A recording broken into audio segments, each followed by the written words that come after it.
नमस्कार, happy and healthy life at home या आपल्या चॅनलवरती मी डॉक्टर अनघा कुलकर्णी. चला, आज मी आणि माझी मैत्रीण एका ठिकाणी जाणार आहोत, म्हणजे देवाला जाणार आहोत आम्ही. तिथे शूट करायला मिळालं तर मी करीनच शूट म्हणजे व्हिडिओ शूटिंग मी करीनच. तर बघा बरं आज कसं वाटतंय, छान वाटतंय ना. किती दिवसांनी, आज 2 वर्षांनी साडी काढली, 2 वर्षांनी काढली. आणि ही कोरोना काळामध्ये जेव्हा आपलं पहिलं हे संपलं की नाही लॉकडाऊन, त्याच्यानंतर ही साडी दुकानात जाऊन विकत घेतली. त्यावेळेला मास्क फिस्क लावून, सॅनिटायझर लावून असं गेलो होतो. पण आम्हाला एवढा मूड आला होता की आम्हाला घरात बांधून घातल्यासारखं झालं होतं लॉकडाऊनच्या काळात, माझ्याला आणि माझ्या मैत्रिणीला. चला चला, आणि अक्षरशः आम्ही जेव्हा गेलो ना तिथे त्यावेळेला किती ठिकाणी क्वारंटाईन केलं होतं. गल्ल्याच्या गल्ल्या बंद होतात, तिकडनं असं आम्ही 2 व्हीलरवर गेलो होतो. जाताना रोड चालू होता, येताना भयानक असं आम्ही आलो घाबरत मैत्रीण आणि मी. पण अशी आम्ही ती खरेदी केलेली. तर छान नेहमी आता माझी 1-2 वेळा मी नेसणार आणि इस्त्री करून ठेवणार. मग काय मी धुणार वगैरे काय नाही ही साडी. कधी धुईन कुणास ठाऊक. आहे सिल्क टाईप, फक्त 400 रुपयाची ही साडी आहे. सिल्क टाईप साडी आहे. दाखवते चला, हे बघा.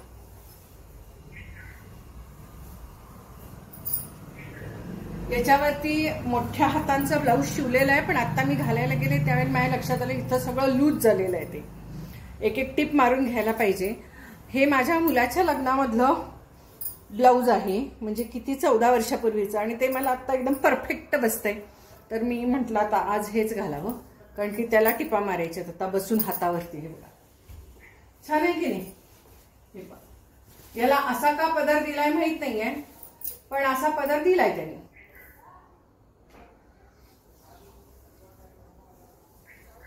छान वाटतंय. पण मला ही साडी एकदम आवडते कायम नेसायला. अशा प्रकारच्या साड्या माझ्याकडे असतातच.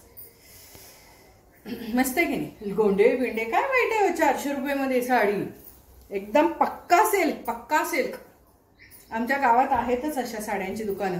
तर असू दे, तुम्ही सुद्धा तुमच्या गावातली साड्यांची दुकानं शोधून ठेवा. मी काय ही लिंक देणार नाही, गावातलं नाव सांगणार नाही, गावाचं नाव सांगणार नाही, दुकानाचंही सांगणार नाही. तुमच्या गावात शोधायचं. नाहीतर काय म्हणतात त्याला, 400ची साडी घ्यायला तुम्ही 4000 रुपये खर्च करणार आहे, गाडी काढून येणार आहे. तर असं हे बघा, हे मंगळागौर म्हणून ती पिक्चर आलं होतं की नाही, बाई पण भारी देवा, त्यातलं ते माझं होतं गळ्यातलं. आणि ते एका नवरात्रीत एका देवीला घालायला दिलं होतं, ते अजूनही काही परत आलेलं नाहीये. तर ठीक आहे, असू दे. तर त्यातलं कानातलं हे अशी टेम्पल ज्वेलरी मी बरीच घेतलेली आहे. तर आणि हे खूप वर्षापूर्वी माझ्या ते लग्न झाल्या घेतलेलं आहे.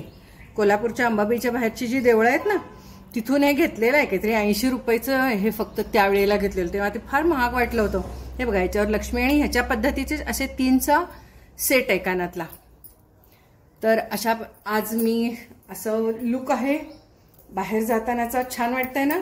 हिरव्या बांगड्या मस्त दिसतात त्याच्यावर. नुसतं एक हे 100 रुपयेवाला आहे. हे जास्त नाही, 100 काय 80 रुपयेवालं तेवढंच आहे. तर स्वस्त आणि मस्त खरेदी असते माझी. मी तुम्हाला दाखवत असते. तुम्ही महागातली घेऊ शकता, काही प्रॉब्लेम नाही. अगदी लाखो रुपये तुम्ही इन्व्हेस्ट करू शकता साडीमध्ये आणि दागिन्यांमध्ये. काहीच प्रॉब्लेम नाही आहे. तो तुमचा प्रश्न आहे खर्च किती करायचा. मला असा खर्च करायला आवडतो, मी करते. कारण मला प्रचंड खर्च करायचा असतो आणि त्यामुळे मी स्वस्त आणि मस्त स्ट्रीट मार्केटमध्ये जात असते. कारण की तुम्हाला माहिती आहे कोल्हापूरला महाद्वार रोडला काय शॉपिंग करता येतं. आणि एकदा तुम्हाला त्या महाद्वार रोडला जायची सवय लागली की तुम्ही कुठेच दुसरीकडे जाऊ शकत नाही. आणि आता तर महाद्वार रोडला ब्रँडेड ज्वेलरीची दुकानं झालेली आहेत की स्वस्त आणि मस्त आहेत तिथे सुद्धा. तर तुम्ही तेही करू शकता. पण तो तुमचा प्रश्न आहे.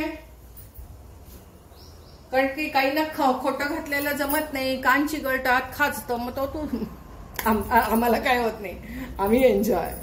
चला, ही साडी तुम्ही पूर्वी बघितलेली आहे. पण या ब्लाऊजवर पूर्वी ही फॅशन होती ना मोठ्या हाताची, तर तेव्हाचा हे ब्लाऊज आहे. तर एकदम परफेक्ट झालेला आहे. फार पडला की हल्ली असंच होतं, झोप लागली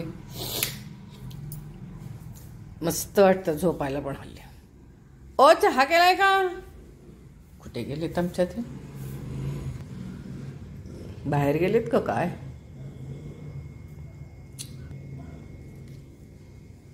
चाय चाय दिखता है क्या इधर?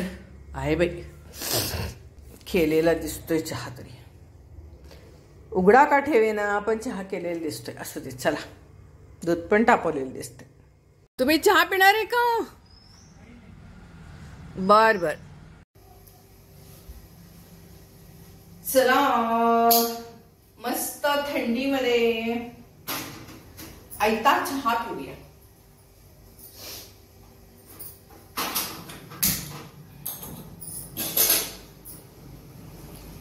काय झालं, मगाशी जरा बाहेर जाऊन आले. बाहेर जाऊन आल्यावर एवढी मस्त झोप छान आली. छान झोपले, मस्त झाली झोप माझी. काहीतरी केलेलं कढईत सकाळचं उरलेलं असलं की नाही की चहाच्या वेळेला खायला एवढं छान वाटतं.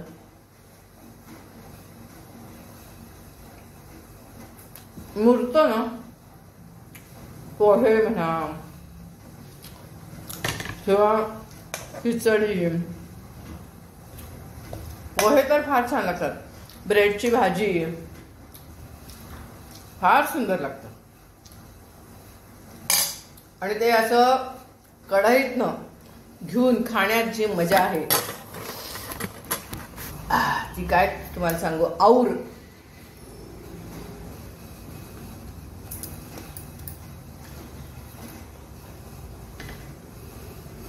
प्लेट मध्ये घेऊन काय कोणी पण खायलो, कढईतनं खाण्यात फार मज्जा. थोडंसं उरलेलं असतंय, चविष्ट लागतं.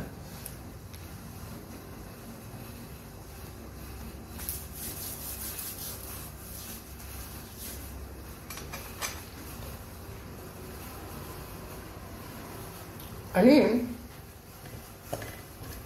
मला का नाही, आता आपण जशी चहावरला मार्गशीर्ष गुरुवारमध्ये जशी पूजा मांडतो की नाही, तशी मला नवीन वर्षाला पण मांडायला खूप आवडतं.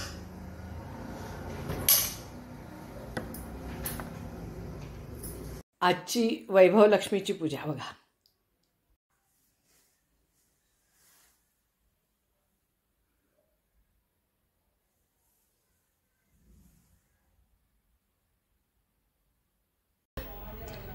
खीर करू काय शिरा करू? त्यांनी खीर कर म्हणून सांगितलेलं आहे, तर आपण खीरच करणार होतो, कारण आपलं प्लॅनिंगच खिरीचं होतं.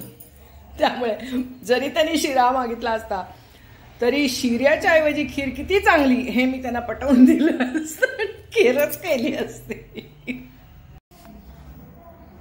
चला, ही आहे भाताची तयारी. मसाले भात म्हणा, बिर्याणी म्हणा, व्हेजिटेबल बिर्याणी म्हणा, मिक्स भात म्हणा. या सगळ्या भातामध्ये मी एवढं काय काय काय काय काय काय सगळं घालणार आहे. बघा काय काय घालणार आहे मी फोडणीला, ते सगळं दाखवलं मी तुम्हाला. आणि ही खिरीची तयारी. लवंग, वेलदोडा, शेवया, तूप आणि विकतच्या शेवया आणि कुकर, भात. घरात असणाऱ्या सर्व भाज्या मस्त फोडणी केलेली आहे. त्याच्यामध्ये सर्व भाज्या घातलेल्या आहेत. टोमॅटो घातलेला आहे, हळद हिंग मुबलक घातलेलं आहे, आलं आहे. आज लसूण संपलाय म्हणून लसूण नाही आहे, गाजरं आहेत, फ्लॉवर आहे, वांगी आहे, श्रावण घेवडा बीनस नाही आहे. तर चला, आता हे यामध्ये भात आणि ह्या दोन्ही डाळी मिक्स आहेत. हे एकूण सगळं 1 वाटी आहे. याला 3.5 वाटी पाणी घालूया. सर्व मिश्रण एकत्र केलेलं आहे. तुम्ही म्हणाल की, आणि हा बिसबेळी भात मसाला घालते मी त्याच्यात. असाच जरा जास्त पडशील बस बस बस. चला, आणि तुम्हाला गुळ घातलेला आहे, मीठ घातलेलं आहे, सगळं घातलेलं आहे. आता मस्त उकळी फुटू दे आणि मग उकळी फुटल्यावरती गॅस बारीक करायचा आणि झाकण लावायचंय. रोज रोज तेच तेच सांगते मी, हो की नाही? कारण मी रोज रोज तेच तेच करते आणि तुम्ही पण असं मस्त चविष्ट मस्त करून खावं म्हणून मी सांगत असते. तुम्हाला असं वाटेल की मी शुगर असून सुद्धा आम्ही रोज भात कसा खातो, तर त्याच्यात तुम्हाला माहिती आहे भात किती असतो, तांदूळ किती असतो आणि डाळी किती असतात, म्हणजे प्रोटीन्स किती आहेत सगळ्या भाज्या आहेत त्याच्यामध्ये, भाज्या आहेत, फळभाज्या आहेत, मसाले आहेत. तर त्यामुळे ह्याच्यामध्ये शुगर वाढवण्यापेक्षा शुगर कंट्रोलमध्ये राहणाराच हा भात आहे असं म्हणायला काही हरकत नाही.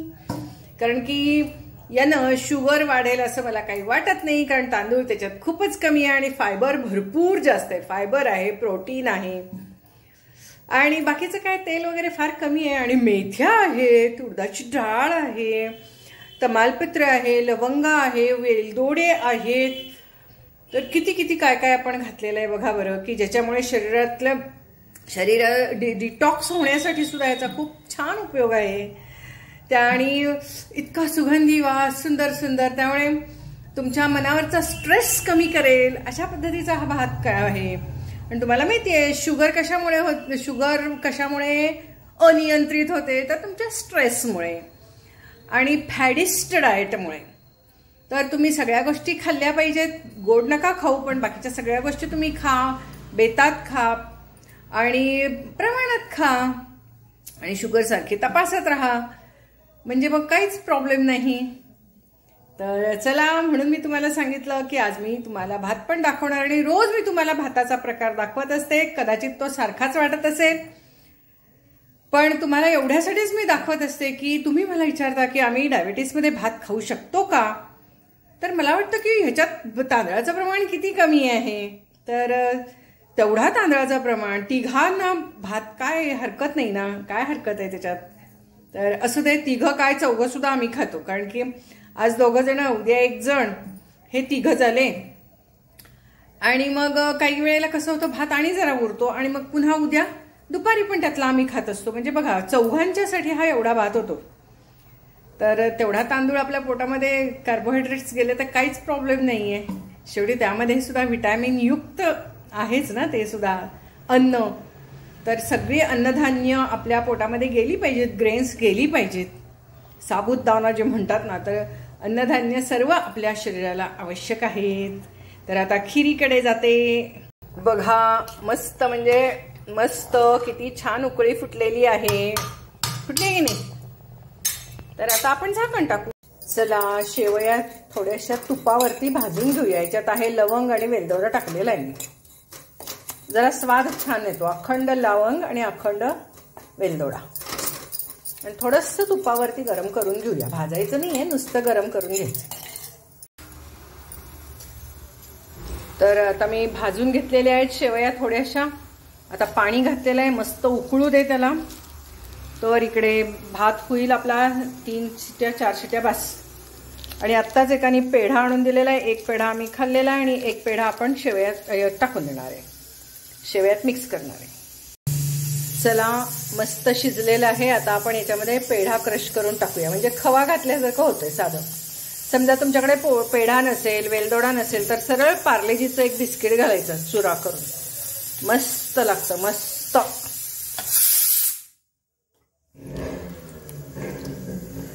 बस, फर्स्ट क्लास झालं.